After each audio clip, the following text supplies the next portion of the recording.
কোকোপিটে উৎপাদিত চারাগুলো ব্যবহার করবেন। এটা একেবারে মানসম্পন্ন চারা উৎপাদন করা হয় আধুনিকভাবে সিডলিং ট্রের মাধ্যমে।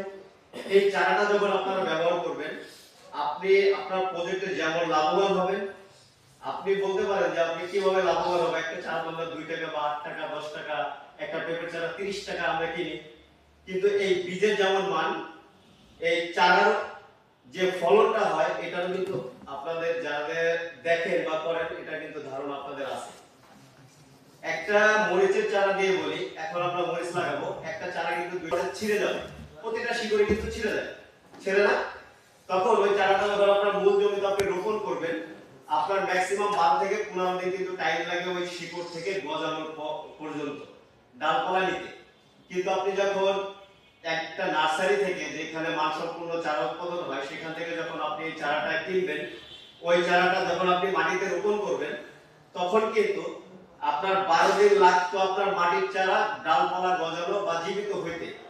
ওই 12 দিনের ভিতরে আপনার কোকোপিটে উৎপাদিত যে চারাটা, এটা কিন্তু ও ডাল ছেড়ে অন্তত 3 থেকে 4 ইঞ্চি ও বড় হবে। আপনার মাটির ম্যাক্সিমাম 15 থেকে 20 দিন আগাম ফলন আসে। তাহলে ওইখানে আমরা 15 দিন আগে চলে আসলাম। এই জন্য আপনারা সবসময় চেষ্টা করবেন আধুনিকভাবে চাষাবাদ করার জন্য।